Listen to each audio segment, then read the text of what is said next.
When the old house first got electricity, that was during President Taft's time. When they first got electricity, they were afraid to push the button to turn the lights on. If they'd only walk across the street and sat on this bench, if they'd known what it looks like, all lit up. It's a beautiful old house.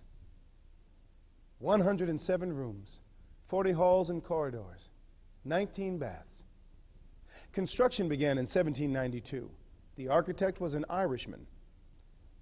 Negroes, slave and free, did the bulk of the labor that built the White House.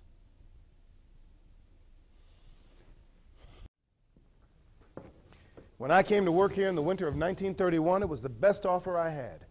It was the only offer I had. My first morning on the job in President Hoover's cabinet is buzzing about who the Democrats will nominate to run against Hoover in 1932. What about the governor of New York, Franklin Roosevelt? Oh, the Democrats wouldn't dare nominate an invalid. But he has a sincere voice. The people like that. He'll be impressive on the radio.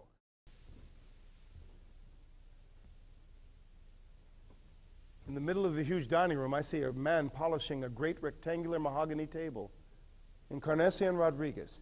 He's Puerto Rican, very polite and soft-spoken. Everyone calls him Connie.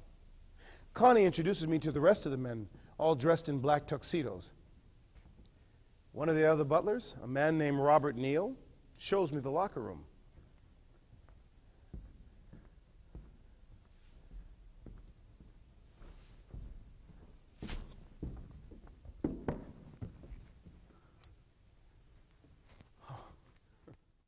I can feel the tension. All of them waiting for Mrs. Hoover to say, "Get the big galoot out of here!" We take our positions next to the table. My back is to the door, and of course you never turn to see who's entering. Fields, I heard you were here. I'm so glad to see you.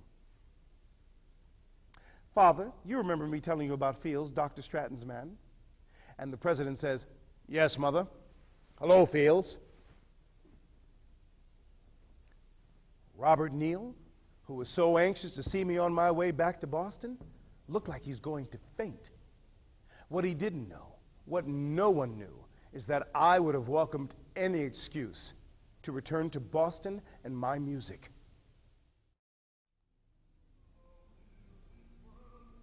He played,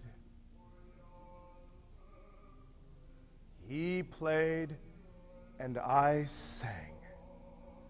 Fall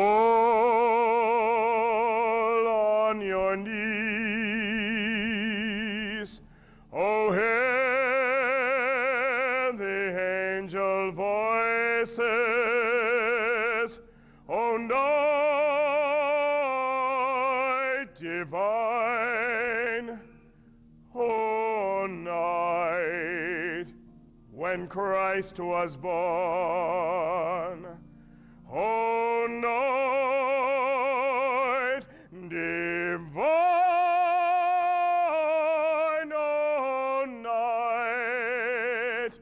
oh, night divine.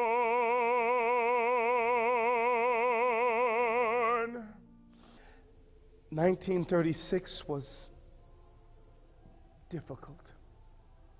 My wife, Edna, had spent much of that year in a hospital in Boston.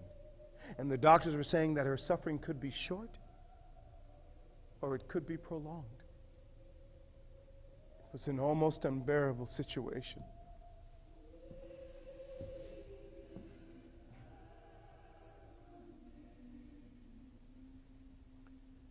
That Christmas, I stood off to the side and watched the Roosevelt family. They had braved the fire hazard by having a Christmas tree in the East Hall lit with candles. It was beautiful. Of course, the highlight of all the Roosevelt's Christmases was their tradition of the president reading Charles Dickens. "Merry Christmas, Bob," said Scrooge with an earnestness that could not be mistaken as he clapped him on the back. "Merry Christmas, my good fellow, than I have given you for many a year. I'll raise your salary and endeavor to assist your struggling family. And we will discuss your affairs this very afternoon, Bob Cratchit." He is best qualified. You have the nerve to make such statements when you condemn others for those same statements made against you. Now, those of you who still feel you can't work with Medina, say so. I'll help you go wherever it is you want to go, even if it's out on the streets.